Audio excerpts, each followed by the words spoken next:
கனிவின் ஊற்றென்னும் கருணை கண்களால் கடையோனாகிய என்னையும் காவிய கவிஞனாய் அடையாளம் கண்டு செல்வராமாயணம் என்னும் இலக்கண பாக்களாலான புதிய ராமாயண காவியத்தை புனைய வைத்த என் இறைவன் ராமனை வணங்கி அந்த ராமனுக்கு எனது நன்றியை சொல்லுகிறேன்.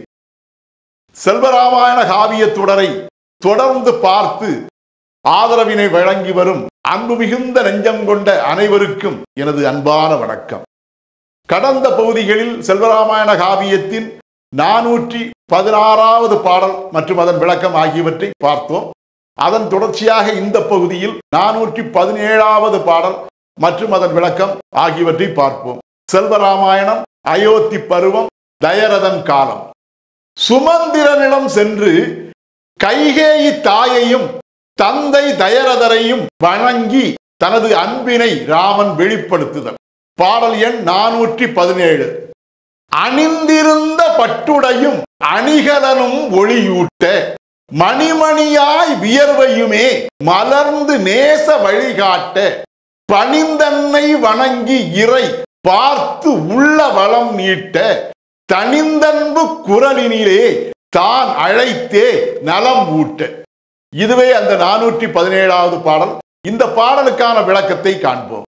அணிந்திருந்த பட்டுடையும் அணிகலனும் ஒளியூட்ட என்ற முதலாவது வரிக்கான விளக்கம், ராமனிடம் அவனது தந்தை அழைத்ததாக தகவலை சொல்வதற்காக சுமந்திரன் சென்ற நேரத்திலே தனது பட்டம் சூட்டு விழாவிற்காக ராமன் தயாராகி வந்ததால் பட்டுடையும் பல்வேறு அணிகலன்களையும் அவன் அணிந்திருந்த நிலையில் சுமந்திரன் கூறிய செய்தியை கேட்டதும் தனது தந்தையை காண்பதற்காக ராமன் சுமந்திரனுடன் அதிவேகமாக புறப்படுகையிலே அவன் அணிந்திருந்த பட்டுடையானது ஒளி வீசும் கோள் போலவே பிரகாசமான ஒளியினை வீசியது.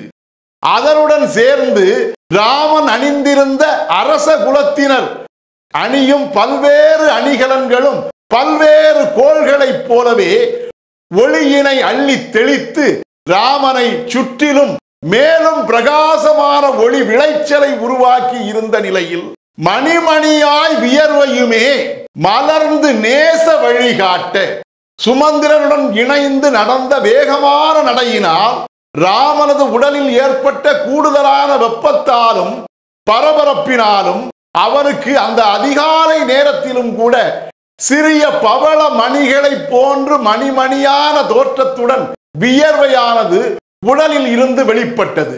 அங்கனம் பவளம் போன்று வெளிப்பட்ட வியர்வையோ மலர்கள் மலர்வதை போல மலர்ந்து வெளிப்பட்டு அவனது உடல் வழியே ஊர்ந்து சென்று அவனது நேசம் மிக்க தந்தை இருக்கும் நேசம் மிகு இடத்திற்கு செல்லும் வழியினை அவனுக்கு காட்டுவது போல செயல்பட்டது.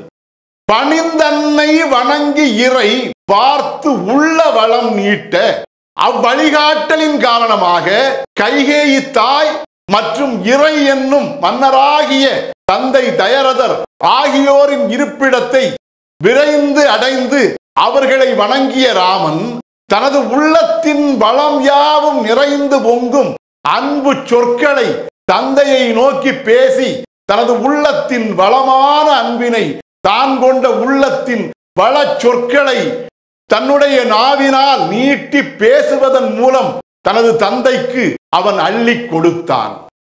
தனிந்தன்பு குரலினிலே தான் அழைத்தே நலம் ஊட்ட.